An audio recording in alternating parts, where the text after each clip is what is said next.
All right. Now, look, I'm conscious, Joanna, that we mentioned in the intro that one of the things is about retention, and you've got a bit of a different thought here, which is particularly prevalent in healthcare. So talk to us about that. Yeah. So I think retention, like we all know, I feel like it's a truism in this space. It's hard to find good team members, and then once you've got them, it's just super important to hold on to them. So that recruitment is hard here quite often in this health space. Retention is really important. And particularly with the kind of the health space businesses are generally where the individuals that you're hiring, your team actually are very important to the value and the progress and the growth of your business. So with that in mind, retention needs to be top of mind. And sometimes some of the best ultimate buyers in that succession plan for your future actually are your team that in the business. But often the problem is in many practices, the practice itself will be too expensive for team members to buy on their own. But that's if you haven't started early enough. And if you start with, so there's a few things to be aware of, but if you start with this mind for, are there key staff members that could be good as part owners of this practice, then it's about seeding that idea early and building that pathway, building that plan into the future, which can be the start then of ultimately something that might even lead to that end exit for you in a much softer and easier way than an exit to a third party. But it might not even be that. Altogether, you might exit to a third party. So I guess that's the concept. And I think it works really well in this industry. I think that's a strategy that is a fantastic strategy. And certainly for retention, the things that you have to deal with, though, are that quite often you're looking at bringing on board staff as business owners who very much sitting in the technician mindset. Just like we said before, like this is one of the key issues in the industry. The owners, quite a higher degree of technician than many other founders, owners outside the industry. The same is true of staff that you might be looking at bringing on board. But that just means you've got to start training them early, start getting them invested in the concepts and the thoughts of, and then you've got someone to share this. Like business ownership can be a lonely game sometimes, don't you think? Oh, absolutely. It really can. And if you decide, like instead of acquisition or whatever, you want someone to share in the ideas and the concepts and the growth plan, then maybe you need to start building that early. And you could start with very small parcels of equity that you look at. It could even be as a reward in the business, an incentive, a bonus plan that relates to equity, small amounts of equity, as you start building up the owner mindset in your team. So it's not just retention, other team members, so staff, starting to have an owner mindset rather than just that technician mindset. No, I think it's a great idea. I've personally witnessed a number of practices changing hands where the purchaser has been one of the staff, and with goodwill, we've already alluded to goodwill and trust, etc., they can be remarkably smooth. There's one that comes to mind immediately where the full transition probably took 3 to 5 years. And some listeners are thinking that sounds like an eternity. But the reality is it was so smooth that I would say the patients didn't notice at all. And that's what you want, because that patient loyalty is critical. The last scenario that you want is the new owners taking over and changing everything. And then the patients walk in and go, everything feels different. I'm not coming back. Yeah. The value for most healthcare practices is in their patient lists. And so that aspect is a really interesting one. And can I just add that the one other thing is, like, the larger your sort of sale size, the more sophisticated the type of buyer, the more likely you'll end up with what's called an earn-out as part of the sale component, or retention, as in you don't get all of the sale price at the time that you hand the business over or the shares or whatever.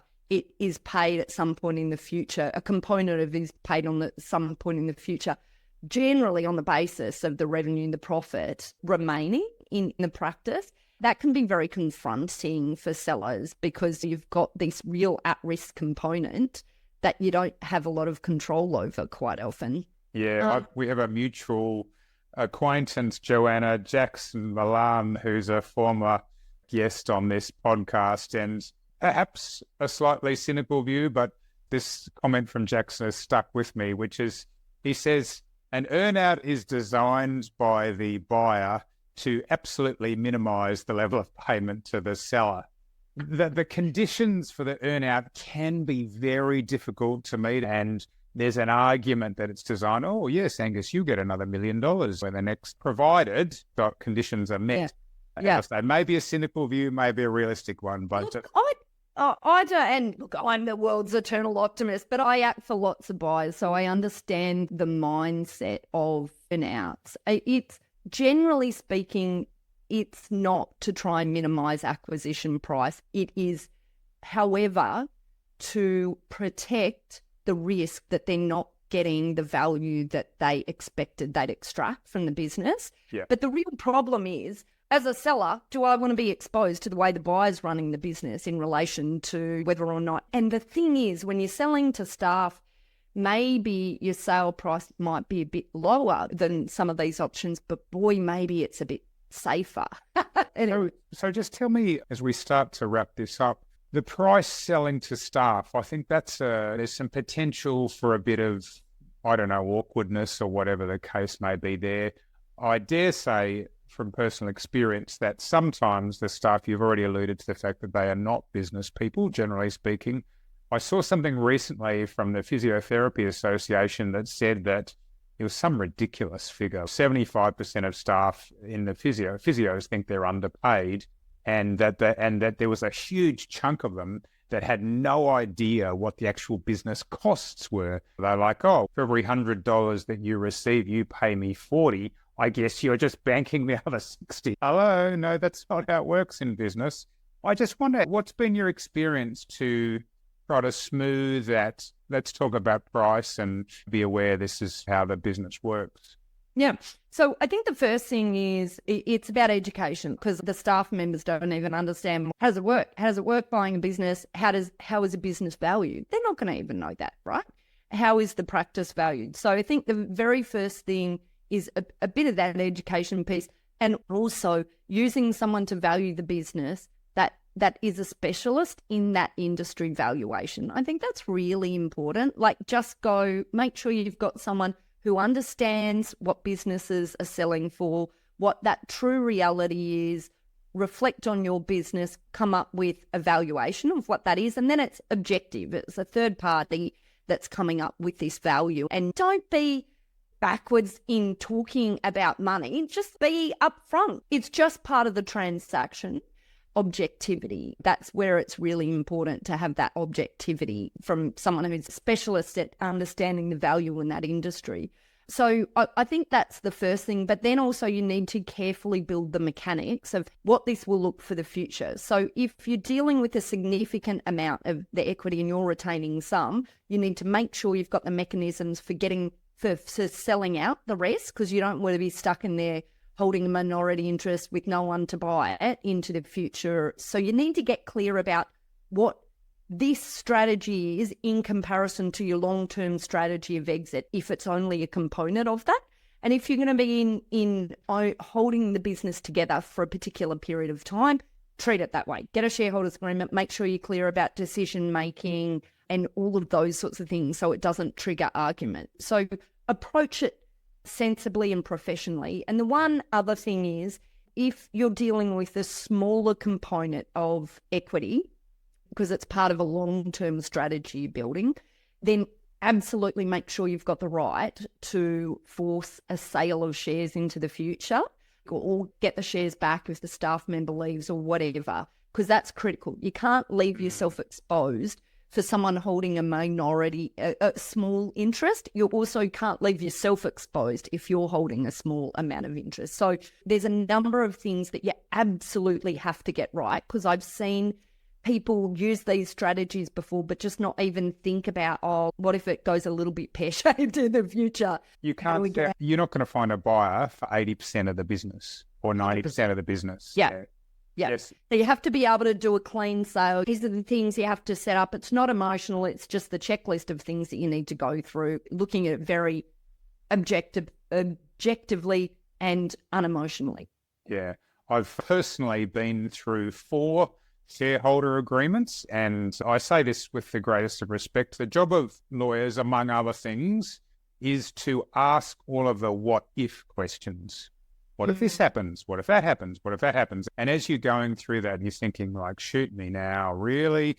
But the truth is, it's so much easier to do that ahead of the process when then suddenly find yourself into the business and it's 6-12 months down the track. Oh, no, but I thought this. Oh, I thought that. Have that conversation, figure it all out beforehand. It makes a big difference. And you're 100% right. And the thing is, a shareholders agreement is a bit like a checklist of forcing you to have conversations about stuff you just wouldn't have a conversation about otherwise. And I tell you, disputes are caused by ambiguity.